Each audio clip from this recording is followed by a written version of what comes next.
This is the story of Jesse Fisher, who is 35 years old and has a nice job in New York. He spends most of his time reading. He always carries a book with him, even when he goes out. While he is reading, he gets so lost in his book that a thief steals his things right in front of him without him noticing. His girlfriend might have broken up with him because of this habit. A girl at the library where he borrowed books often looked at him. One day, she even said she liked his new shirt. But Jesse never had time for anything except for reading books. He receives a call from his old friend, Peter Obach, who was his favorite teacher in college. Peter lets Jesse know that he is retiring next week and invites him to come to the retirement ceremony if he is free. When Jesse hears this, he smiles. The next week, he takes a long car trip from New York to Ohio. When he gets there, the first thing he does is go to the college campus where he graduated. He is so happy that he lies down on the grass in the park on campus for a bit, dancing with joy.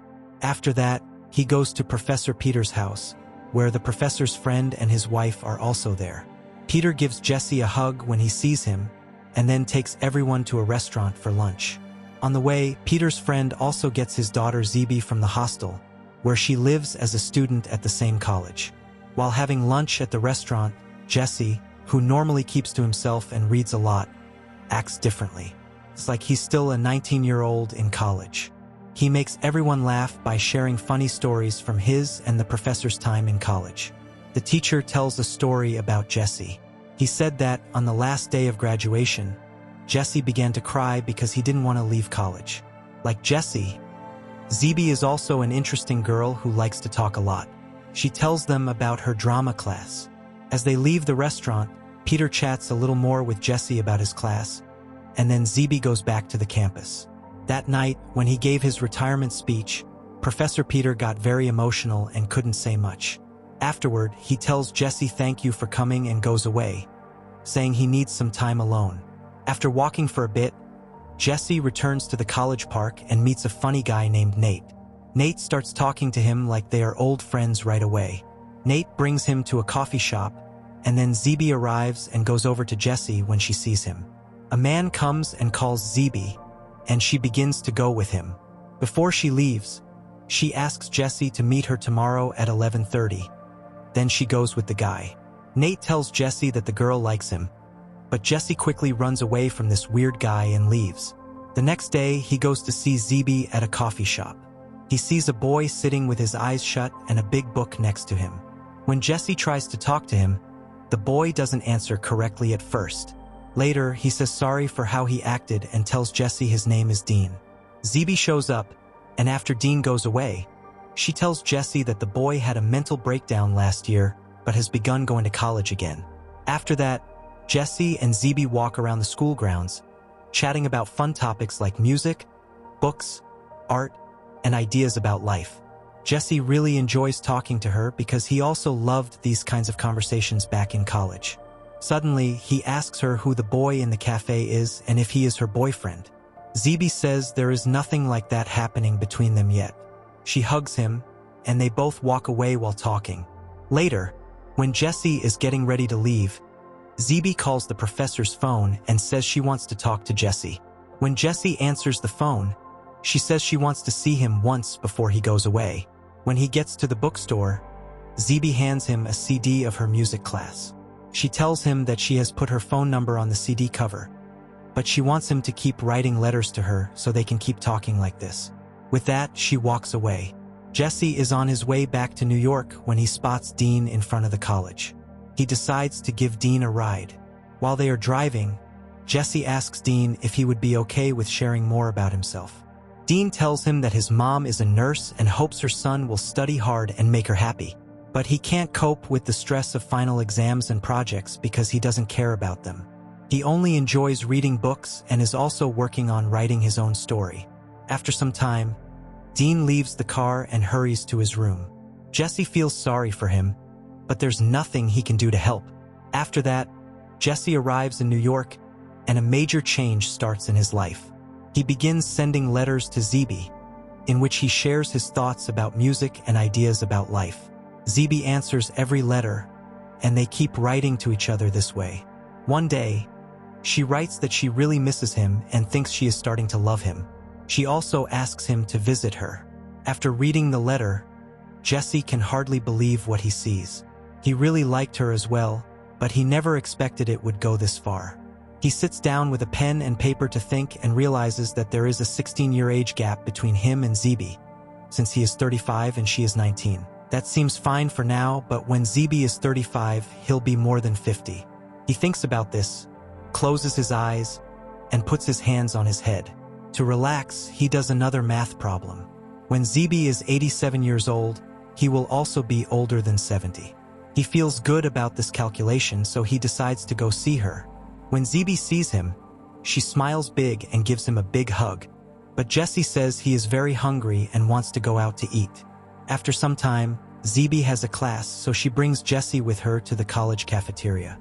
There, Jesse sees the same boy named Dean, still sitting with the same big book. When Jesse tries to check on Dean, he sees that Dean is still feeling very sad. Jesse puts his phone number in Dean's book and tells him that he would like to talk anytime. After that, while Jesse is sitting with Zebi, Professor Peter spots them. Instead of talking, he looks away and leaves. When Jesse saw this, he left Zebi and ran after the professor. When Peter sees Jesse, he asks angrily what he is doing. Jesse says he doesn't know, but the teacher knows what's happening. He doesn't say it outright, but shares his own experience. He says that no man wants to admit he's getting older, but it doesn't mean he's still 19 years old. Jesse pays close attention to what he says. That night, as he walked in the college park, he drifted off in his thoughts. Then Nate comes back. Just by seeing Jesse, he knows that Jesse is here for the same girl. Nate begins talking about his own ideas again. He says that whatever is going on in life, just let it be. There's no reason to be confused. Go and win her over. Nate's words help Jesse feel less scared. He goes to Zebi's room with a smile. Zebi tells him what she wants clearly. She asked her friend to sleep somewhere else, so tonight, it will just be the two of them. Jesse says yes to staying. But then Zebi shares more and tells him that it's her first time. Now Jesse is confused. He understands that Zebi isn't the type of girl who just has casual flings. She's really serious about this relationship. He asks her to wait a moment and moves to a corner of the room. He splashes water on his face, comes back, and tells Zebi that this isn't okay because he is 35 years old and Zebi is 19. This relationship isn't going to go well in the future. Zebi says that age is not important to her and that all of this is silly. She thinks that maybe because he is older, he feels like he is doing something wrong. But Jesse says that if you notice something is wrong before you do it, then it's not a crime. It's called doing the right thing. Zebi takes a big breath and asks him why he came here. Jesse says he came to see her because he likes her and cares about her. That's why he can't just say yes to everything she says. When Zebi hears this, she starts to cry and, feeling angry, tells Jesse to go out of her room. Jesse was ready for this. He quietly stands up and goes away. Now he is going back to New York. After a long time, he writes a letter to Zebi to say sorry for hurting her. But he says that everything that happened was for the good. He says Zebi helped him start living like someone his age. One day, he finally talks to the girl from the library who once complimented his shirt. Her name is Anna, and she likes to read books too. Anna used to really enjoy reading books like he does. But now she says she doesn't get lost in books as much anymore. Sometimes, when we read about life, we forget to really enjoy living it. Jesse is happy with what she says and points to ask if she has a boyfriend or husband. Then he asks her on a date, and Anna happily says yes because she had been hoping for this moment for a long time. After that, they began hanging out a lot and chatting about various topics. That night, Jesse comes home feeling happy when he suddenly gets a phone call. It's from the same boy, Dean, the one Jesse had written his number for in a book before. Dean is crying and says he has taken too many sleeping pills. When Jesse hears this, she tells Dean to stay there while she calls an ambulance and flies to the hospital. When Dean wakes up, he tells Jesse thank you for everything and asks him why he traveled so far just for him. Jesse says that even though they have only met 2 times, good books and good people who read them are hard to find. He tells Dean that he really cares about readers because it's rare to find people like them now. After that, Jesse gives him more advice and then goes to see Zebi in her room. Zebi is really glad to see him and says that what Jesse did that day was totally the right thing. She tells him that life has its own way of working, and everyone has to go through it, even if they don't want to.